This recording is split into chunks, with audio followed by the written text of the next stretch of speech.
Panduan keselamatan elektrik ketika banjir. Jangan guna peralatan elektrik ketika banjir. Pastikan suis utama ditutup. Jangan sentuh peralatan atau kabel elektrik. Simpan peralatan elektrik di tempat selamat. Jangan sentuh tiang elektrik. Elak kawasan yang mempunyai talian elektrik semasa bergerak dalam banjir. Periksa dan uji peralatan elektrik bersama kontraktor elektrik sebelum digunakan semula selepas banjir. Hubungi Tenaga Nasional Berhad di talian 15454 bagi bantuan berkait elektrik.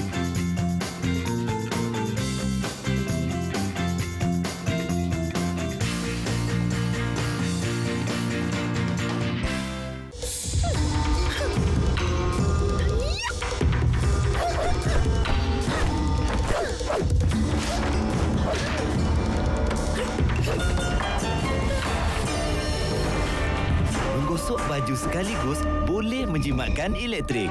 Satu lagi idea bernas untuk anda. Suruhanjaya Integriti Agensi Penguatkuasaan mengendali aduan orang ramai dan menjalankan siasatan mengenai salah laku pegawai penguatkuasa dan agensi penguatkuasaan dengan tegas, telus dan efisien. Sila layari www.eaic.gov.my.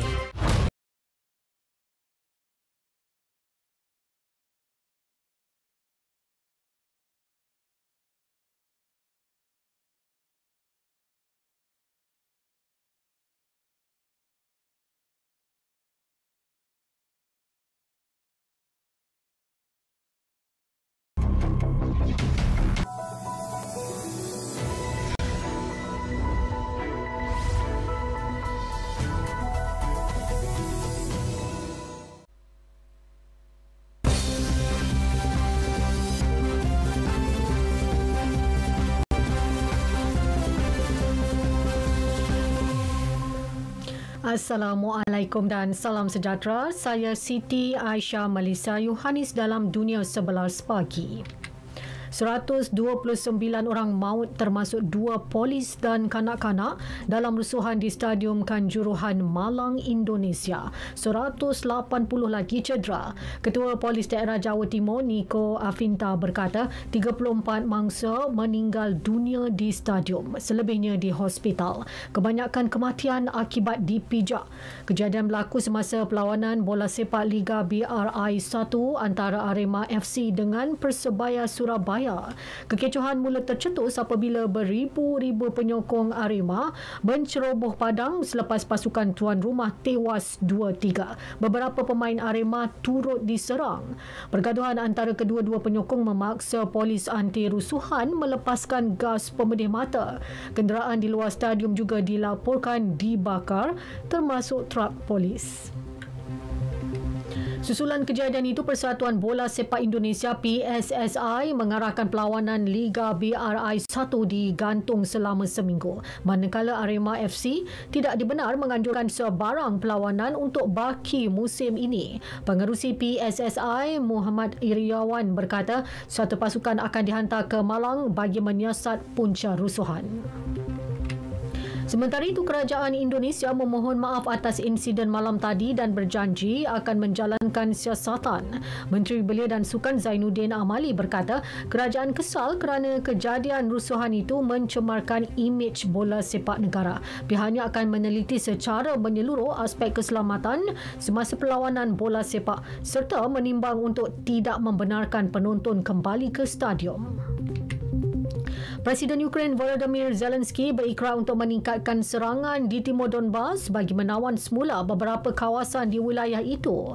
Ia sebagai tindak balas terhadap tindakan Moskow mengisytiharkan 4 wilayah Ukraine yang dikuasainya sebagai sebahagian daripada persekutuan Rusia. Menurut Zelensky, pihaknya akan memastikan lebih banyak bendera Ukraine dikibarkan di Donbas minggu ini. Ikrar itu dibuat ketika kerajaan Kiev mendakwa anggota tenteranya telah bergerak memasuki bandar utama Lyman. Dalam pada itu, Kementerian Pertahanan Rusia memaklumkan pasukannya yang berada di Donbas telah berundur dan diatur gerak ke kawasan lebih strategik. Di Afghanistan, berpuluh-puluh wanita etnik minoriti Hazara mengadakan tunjuk perasaan bagi membantah serangan pengebom bunuh diri yang mengorbankan 20 pelajar Jumaat lalu. Insiden itu berlaku di Institut Pendidikan Kaj. Ketiga pelajar, kebanyakannya wanita, sedang menjalani peperiksaan. Taliban dalam satu kenyataan berjanji akan mengheret dalang kejadian ke muka pengadilan. Florida serta Carolina Utara dan Carolina Selatan yang dibadai taufan Ian baru-baru ini memulakan proses pemulihan secara besar-besaran. Jumlah kerugian akibat bencana itu dianggarkan mencecah puluhan bilion dolar. Banyak bangunan musnah dihentam ombak kuat. Turut musnah sistem pembentungan. Sekurang-kurangnya 50 kematian disahkan setakat ini. Kira-kira 1.2 juta kediaman dan premis perniagaan di Florida masih tidak mendapat bekalan elektrik. Begitu juga lebih 300,000 penduduk Carolina Utara dan Selatan serta Virginia. Bola sepak Liga Perdana Inggeris, Arsenal mengukuhkan kedudukan di tangga teratas selepas menumpaskan Tottenham Hotspur 3-1, sekaligus meleburkan rekod tanpa kalah Spurs dalam 13 perlawanan. Sementara itu, Chelsea melakar kemenangan dramatik 2-1 ke atas Crystal Palace. Kemenangan pertama daripada dua perlawanan bawa kendalian ketua jurulatih baharu Graham Potter. Liverpool pula diikat 3-3 oleh Brighton menerusi jaringan hat-trick Leandro Trossard di Anfield. Keputusan lain, West Ham mengalahkan Wolves 2-0. Newcastle membenam Fulham 4-1. Everton mengatasi Southampton 2-1. Bournemouth terikat tanpa jaringan dengan Bradford.